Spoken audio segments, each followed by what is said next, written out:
So today we are going to solve one problem on the design of lacing system.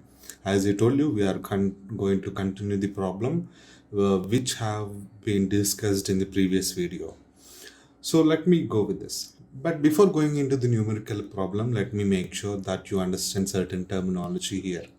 See, you can see a channel section here, C section, and the various dimensions of those section. What is H2 and H1 and C, centroid distance, and B, width of the flange, and B1, internal width of the flange. I mean this, and G.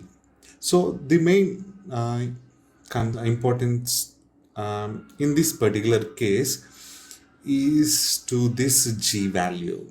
Okay, so what is G? That is important. So G is the distance measured from the outer periphery. I mean, you know that if this is the channel section, we call this as back, isn't it? This is back and this is front side of the channel section. So from the back side of this channel section to this section here, what is that section? That is the section where you can drill holes and you can connect any other member such as lacing bars to this channel section. That is the place that you can drill holes and bolt some other member along with this member. So the distance between that bolt to this edge is what is G. Okay, so this G is called as gauge. Okay, this is what we call as gauge, G. Okay, this is important because when we try to design the lacing bars, finding out the thickness, length and everything, we come across using this. And there is also another term that we are interested in, that is CYY. So what is CYY? This is also measured from the back side of this channel section. See, the distance between this section to this section is what we are calling as CYY. Okay, so CYY is nothing but this distance between the centroidal axis to the outermost layer of this channel section or back face.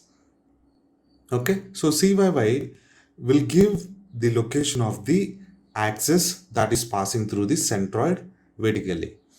Okay, and of course the horizontal axis is XX. Of course, in our case, we are actually representing this horizontal axis as Z and Z. Okay, no problem with that. Okay, so CYY and G. G will be somewhere here. See, this is G. This is G, where you can put it. Okay, so I'm going to show you some channel built up sections that are formed with these channel sections, as you can see. So we come across certain terminology, so I'm making sure you understand that. See, this first figure shows the channel sections are face to face connected. I mean face to face, this is face to face. Okay, so you know where will be the G gauge value. This will be the G, right? And this will be the G. Okay, as you can see, this is the hole that is made for the bolts, and the distance from there to here is nothing but G, and here also G. Okay, but from this particular location of these two channel sections, the distance between them is taken as A.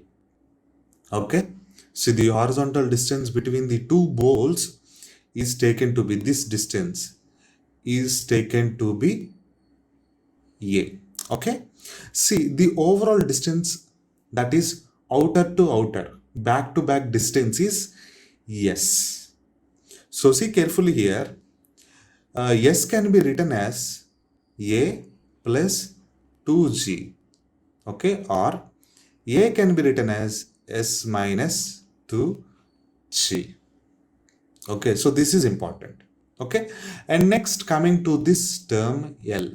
So what is L? This is just L, length of the lacing bar between these two bolts, outer bolts and mata. Okay, sometimes we connect more than two bolts. We can use more than two bolts to connect these lacing bars with this channel section, maybe something like this here. Okay, so based on that, we are going to take the value L, that is the bolt to bolt distance. Okay, and there is also another distance I did not mention here. See this. These are the two channel sections as shown in this figure.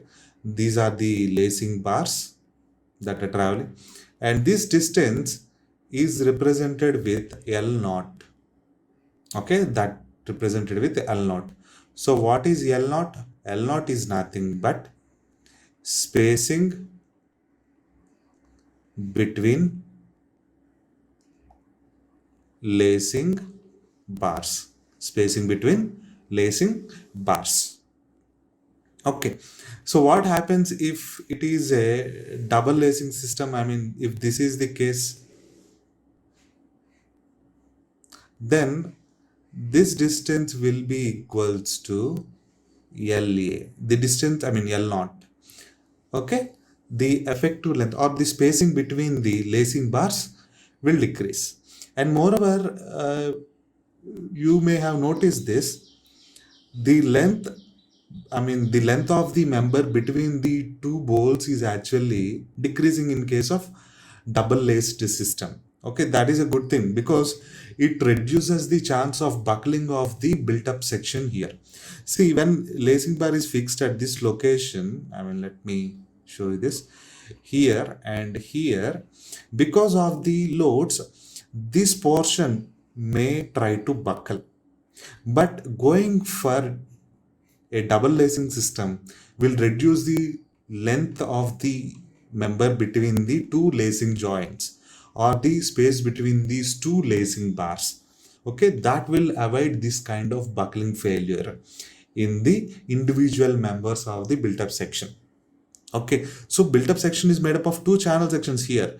Only one channel section can happen. It can face situations like this. Okay, so let me just clear this. So what happens if the channel sections are connected back to back? I mean, this way. Now what is G? This is G. This is G, right? So distance is measured. G is the distance measured from the back of the channel section, right? So this is G. So now what is the value of S here? S is the distance between the back to back, all the time back to back. So this is back and this is back, therefore this is S. Okay, so what is A? A will be equals to S plus 2G, or S is equals to A minus of 2G. So these are two quite different, isn't it? So you have to take care of this. Okay, when you are trying to calculate this value, it is important to calculate the value of A, S and L and all those things. Okay, so you have to take care whether it is face to face or back to back.